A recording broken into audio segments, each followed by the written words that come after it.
भाजपा ये मान के चल रही है कि चौहान को देने की क्या जरूरत है, बिना दिए भी हमको वोट देने के लिए तैयार है। तो बीजेपी की इस नैरेटिव को भी खत्म करना है और समाज तय कर लिया है कि इस नैरेटिव को खत्म करेगा। हम कभी आरएसएस और बीजेपी के साथ नहीं जा सकते। मैं 2017 के विधानसभा के चुनाव के बाद से अखिलेश जी के साथ हूं। बनारस के कटिंग मेमोरियल मैदान में हमने 2018 में अखिलेश जी को अपने मंच पर बुलाया था और 2022 के चुनाव में पूरी तरह से समाजवादी जनवादी गठबंधन के साथ इस बार रहेगा। है कि एक मैसेज पूरे प्रदेश की राजनीति में है कि अखिलेश जी आ रहे हैं, अखिलेश यादव जी की सरकार प्रचंड बहुमत से बन रही है।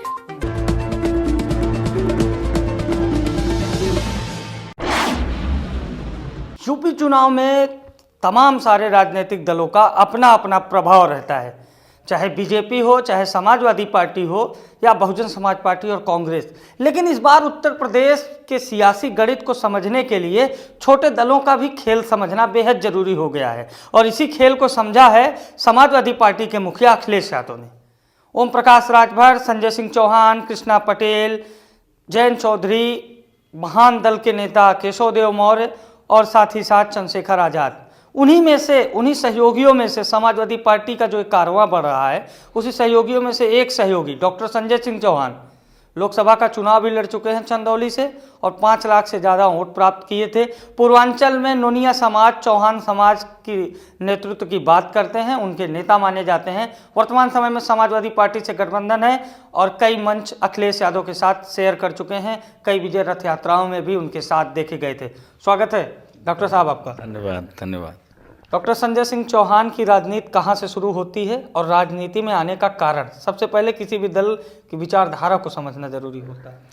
देखिए, जनवादी पार्टी की बुनियाद हमने वामपंथी लड़ाई जो कुंद पड़ गई थी उसको एक नया आयाम देने के लिए निर्माण किया था। और जनवादी पार्टी और डेमोनिज्म जो हमारा पॉलिटिकल थीम है, ये वामपंथी विचारधारा मार्क्स के सिद्धांत का प्रसार है, थोड़ा एक स्टेज और आगे है।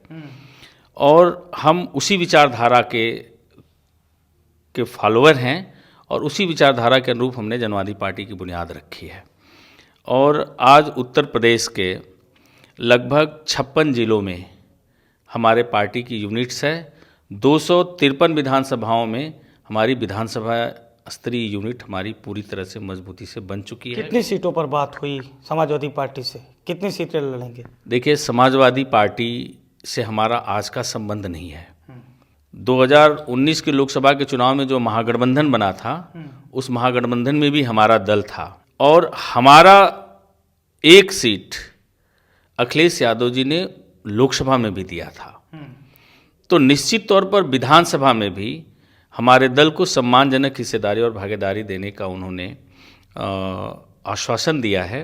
और हमारे दल से जो भी चुनाव लड़ने वाले प्रत्याशी हैं, सबसे पर्सनल रूप से भी अखिलेश यादव जी मिल चुके हैं और सीटों को लेकर के हमारे यहाँ कोई प्रॉब्लम्स नहीं है। हमारा उद्देश्य है सरकार बदलना और अखिलेश यादव जी की सरकार बनाना। अखिलेश यादव जी की सरकार बनाना। चलिए, दूसरा सवाल आपसे जान लेते हैं, अखिलेश यादव ही क्यों? बीजेपी भी है, बड़ा ऑफर मिल सकता था, कांग्रेस है, लोटन राम निषाद जैसे लोगों को ज्वाइन करा रही है, बीएसपी में भी लोग आ तो नहीं रहे हैं, जा ही रहे हैं, लेकिन वो भी बड़ा दल है। समाजवादी पार्टी क्यों? क्या अखिलेश यादव का नेतृत्व इतना पसंद आया कि आपने सपा ही चुनना चाहा?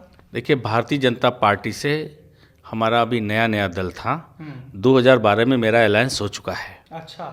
और भाजपा से जब हमने अलायंस किया, हमने अपनी विचारधारा से हट करके, और उस समय जब हम नया दल बनाए थे, हमारी जो कार्यशैली थी, चूँकि आपको पहले ही बताया कि हम वामपंथी विचारधारा और मार्क्स के सिद्धांतों को मानने वाले लोग हैं और उन्हीं सिद्धांतों का एक प्रसार है जनवादी पार्टी।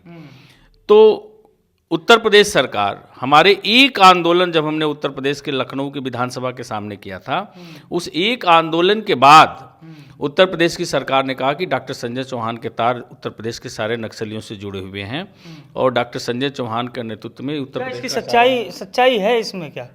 नक्सली सारे काम कर रहे हैं। और 25 फरवरी को हमने लखनऊ कार्यक्रम किया था 2009 को, और 27 फरवरी के अखबारों में एडीजीपी लॉ एंड ऑर्डर का बयान था कि डॉक्टर संजय चौहान नक्सली हैं। और 1 महीने बाद हम सोनभद्र गए थे और वो अपने एक कार्यक्रम में थे।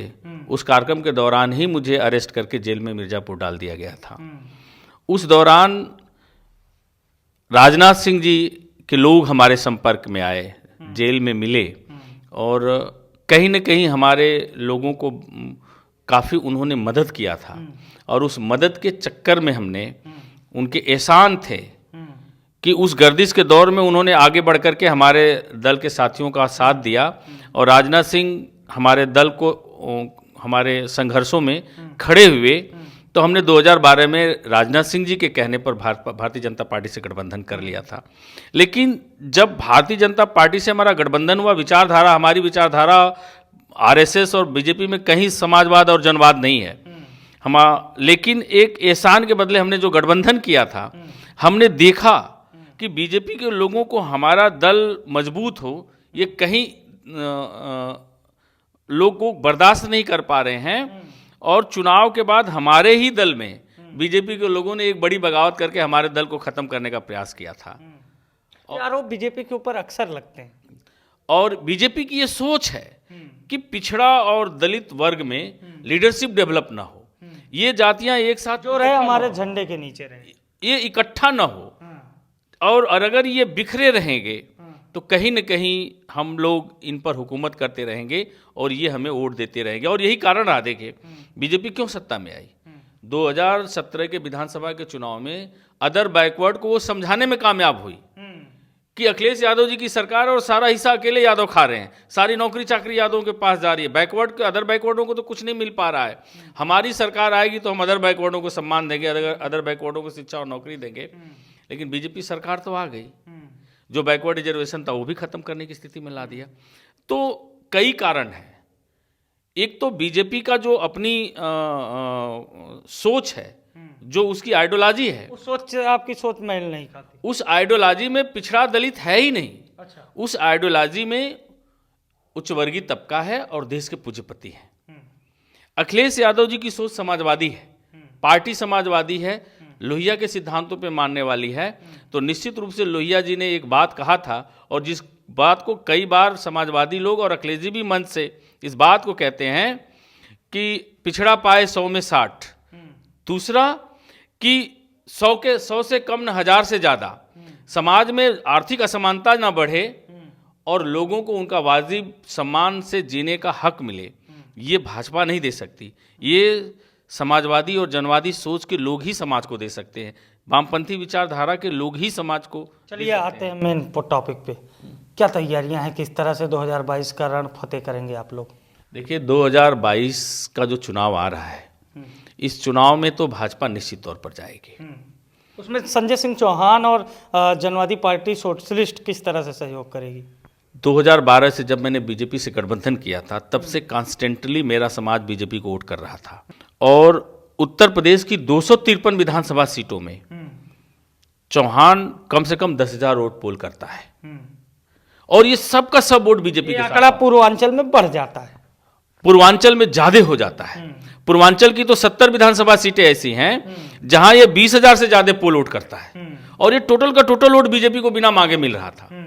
हम लोगों ने अपने लोगों को समझाने में कामयाबी हासिल की, और हमारा लोग इस समय पूरी तरह से जनवादी पार्टी के साथ लामबंद हो गया है। वो तो दिखा, जो रैली आपने की अंबेडकर उसमें उसको दिखा कि किस तरह से आपका समाज आपके साथ है। क्या चुनाव तक रहेगा समाज आपके साथ? पूरी तरह से हमारे साथ खड़ा है, और मूड बना लिया है बीजेपी को हराने का। बीजेपी को हमने लोगों को बताया कि बीजेपी को तुम वोट दे रहे हो, और 80 लोकसभा सीट इस उत्तर प्रदेश में है, एक भी लोकसभा का टिकट तुम्हें भाजपा नहीं देती है, और आज विगत 10 सालों से तुम्हारा संसद में प्रतिनिधित्व शून्य है।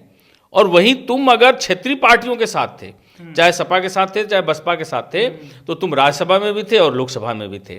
भाजपा तुम्हारा वोट ले रही है, लेकिन तुम्हें प्रतिनिधित्व तो नहीं दे रही है। दूसरी बात कि भाजपा ये मान के चल रही है कि चौहान को देने की क्या जरूरत है, बिना दिए भी हमको वोट देने के लिए तैयार है। तो बीजेपी की इस नैरेटिव को भी खत्म करना है, और समाज तय कर लिया है कि इस नैरेटिव को खत्म करेगा। और 2022 के चुनाव में पूरी तरह से समाजवादी जनवादी गठबंधन के साथ इस पार रहेगा। और पूर्वांचल में तो मैं था, अब राजभर भी आ गए, कृष्णा पटेल भी आ गए, कृष्णा पटेल भी आ गए, तो बैकवर्डों की एकता खड़ी हो गई है। और जब बैकवर्ड एक साथ लामबंद है तो बीजेपी के पास जमीन कहाँ है? वो कई परसेंट उसके पास वोट बचेगा? पूर्वांचल में तो वो अपनी जमानत बचाने के लिए लड़ेंगे। तिवारी परिवार भी आ रहा है। ये अखिलेश जी का विषय है, किसको किसको ले रहे हैं। लेकिन इतना है कि एक मैसेज पूरे प्रदेश की राजनीति में है कि अखिलेश जी आ रहे हैं। तो जिन्हें भी, जो लोग भी राजनीति में हैं, उनका ये प्रयास है कि हम अखिलेश जी के साथ खड़े हो जाएं, ताकि कल इसी वजह से आप आए कि सत्ता आ रही है या व्यक्तिगत भी विचार मिलते हैं? देखिए, मैं बताया कि मैं आज अखिलेश जी के साथ नहीं हूं। मैं तो अखिलेश जी के साथ तब खड़ा हुआ जब इनकी सत्ता जा चुकी थी। मैं 2017 के विधानसभा के चुनाव के बाद से अखिलेश जी के साथ हूं और अपनी पहली रैली जनवादी पार्टी के नेतृत्व में बनारस के कटिंग मेमोरियल मैदान में हमने 2018 में अखिलेश जी को अपने मंच पर बुलाया था। उस समय तो अखिलेश जी के पास देने के लिए कुछ नहीं था। न वो हमें एमएलसी बना सकते थे, न राज्यसभा का सांसद बना सकते थे। क्या लगता है सरकार न उस समय बसपा से इनका गठबंधन ही था कि बीजेपी के खिलाफ एक मजबूत विकल्प थे। मैं विचारधारा के साथ हूं। हमारा जो डेमोनिज्म है, हमारा जो जनवाद दर्शन है, हमारा जो हम चाहते हैं जो समाज और देश की व्यवस्था साम्यवादी और समाजवादी बने, उन दर्शन और सिद्धांतों के अनुरूप हम अखिलेश यादव जी के साथ खड़े हैं। हम कभी आरएसएस और बीजेपी के साथ नहीं जा सकते। बीजेपी के लोग 2012 में गठबंधन किए, पार्लियामेंट से मेरे साथ पीछे पड़े थे लोग। पार्लियामेंट में भी लोगों ने संपर्क किया, असेंबली में भी अभी भी लोगों का मेरे घर पर आकर के 2-2 घंटा बीजेपी के बड़े से बड़े नेता आकर के बैठते हैं। लेकिन मैंने प्रयास चल रहा है कि संजय चौहान को लाया जाए। मैंने पहले भी में जो मेरा स्टैंड था और आज भी मेरा स्टैंड है, क्योंकि मैं राजनीति सियासत की नहीं कर रहा हूं, मैं राजनीति विचारधारा की कर रहा हूं। और मेरी विचारधारा आरएसएस की विचारधारा से कभी मेल नहीं खा सकती। आरएसएस में कभी जनवाद और समाजवाद, डेमोनिज्म और सोशलिज्म नहीं दिख सकता। और जब तक विचारधारा उनकी खुद हमारे अनुरूप नहीं हो तो हम अपने लोगों को उनके साथ जाकर के क्या दे सकते हैं? आखिरी सवाल आपसे, सरकार आ रही है और आ रही है तो कितनी सीटें लेके आ रही है? देखिए, इतना तो तय है कि अखिलेश यादव जी की सरकार प्रचंड बहुमत से बन रही है और पूरब से लेकर के पश्चिम तक समूचा बैकवर्ड दलित अल्पसंख्यक अखिलेश जी पर भरोसा कर रहा है और अखिलेश जी के साथ खड़ा है।